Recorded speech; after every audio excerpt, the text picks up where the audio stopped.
I said before, I wasn't going to say anything about this dating site or whatever, because number one, I didn't take it seriously. Number two, I noticed it was like, escorting, whatever, that type of thing. So I just like used it for entertainment. Like I never like actively was on there enough, like at all.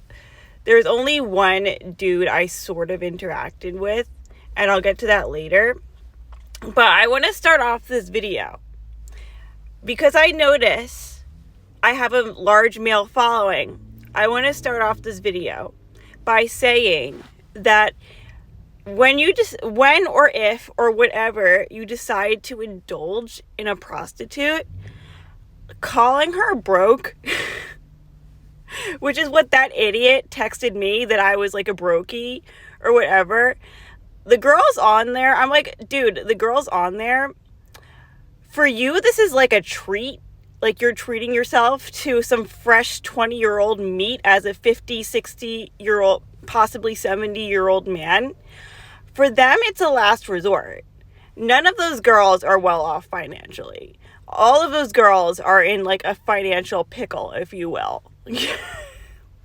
So calling a girl broke, I was like, first of all, and so I just put myself in their shoes, and, he called me a brokey. I was like, I wouldn't be on there if I were well off financially. If I were in a good financial place, I wouldn't have a profile on this website. Do you think the girls on there have it? So I just want you guys to keep that in mind, that if you decide to indulge in any type of schmex workers, whether it be a stripper, prostitute, whatever, that's a last resort for them. You know what I mean? Like, those girls, like, that's like what you do when you need a lot of money fast and you don't have the qualification to get like a corporate job or something that actually pays well. You go like, and it's a last resort for most people. Like they really, really need the money. That's why they're there. Okay. So for you, it's a treat. For them, it's quite the opposite. Second, I just wanted to address so the men on that website, I noticed that I had been blackballed from that website for a while now. And I'm going to bring up this dude because he's the only one who could have said anything, because he's the only one I really like interacted with. I didn't do anything with him, but he's the only one I really interacted with. The dude that I brought up in the last video, who I mentioned he would like ghost and reappear, and I would charge a re-entry fee every time he decided to reappear.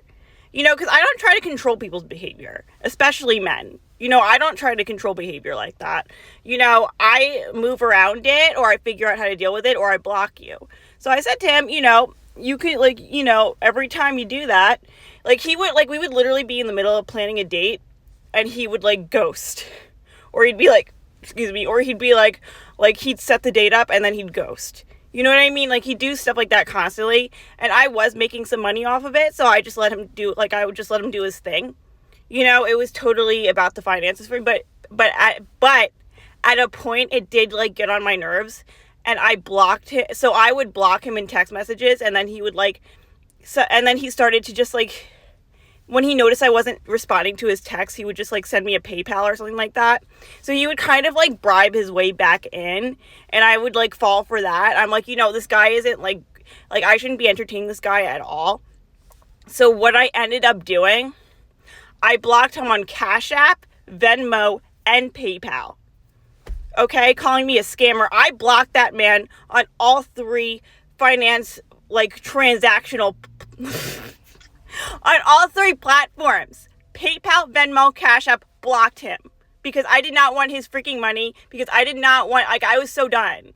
Because I would block him in the text, and then he would, send me a PayPal. You know what I mean? And I'd be like, okay. So I'm I know that's my weakness. I'm just going to block him. I'm going to make it so he can't even send me money. Calling me a scammer. And that's the only guy I got money from that freaking website.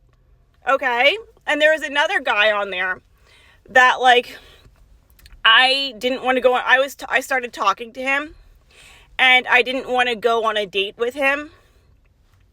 And I thought because he, I forgot, this is months ago. This was, over the summer, I think. So, and by the way, with the last guy, the first date was in the summer. The second date was in the fall. The first date was like, I think it was like July or August, and the second date was like in September or something, because that was the extent to which he would like ghost me and then come back, you know? So like and during that time he would like plan a date and then ghost through, like, you know what I mean? So yeah, that's to paint a picture for you. That was the first guy. Second guy, I like accidentally ghosted him. Like we were talking and he like set up a date somewhere. I was like, kind of like, I forget what it was, but I was like, I don't want to go out with this guy. So I ghosted him. I didn't ghost him. I thought because I thought it looked like he ghosted me in the text messages. So I thought the date was off because it looked like he ghosted me in the text messages. Turns out, like, he went to the place looking for me on that day, and I wasn't there because I thought he had ghosted me. Like, I thought like he had canceled the date because he didn't respond. And I felt really, really bad. So I was like, okay, like, even though I don't want to like go out with this guy, I feel so bad that I like stood him up. Like, you know, like totally wasn't intentional. You know, I felt so bad that I stood him up that I was like, okay, you know, like, I'll just like go out on a date with you, like, whatever, you know, but I didn't really want to go out with, you know, whatever. So that was the second guy. Okay. And I had noticed that since the first guy or whatever, like, he is a groupie that for like, he's like into like, he's not very like independently minded, I'll say that. And he's like the type of dude, he's like, you know, like those girls who like always have like a group around them, and they're always like, and if you do anything, they're gonna be telling all your business to all the other girls. I have family members like that I cut off, you know what I mean? Like telling all your business to the whole group, like he gives that vibe. So I think like, and he's really the only person I interacted with like that, so he's the only one I could trace that back to, you know? So yeah, like, I noticed since him, like, I was kind of blacklisted from that site, which I totally don't mind. And every time, and you know, the few times that I've interacted, you know, they'd get very handsy. And I didn't like that. And I also knew it was like an escorting site. I didn't want any of these dudes giving me money thinking I was gonna give it up, because that can get dangerous. I don't know any of these guys, you know? So like so I would just be on there for entertainment. Like whenever I was procrastinating on something, I would log onto my account, but I didn't actually meet up with any of these guys. Sometimes I'd talk to them a little bit. Usually they ghosted. A lot of them were married, and I told them like, I don't want to, and like, those were the most responsive. The few guys who didn't ghost me were the married ones, you know? Like those were those were the best communicators and the most attentive, like, were the married dudes. So yeah,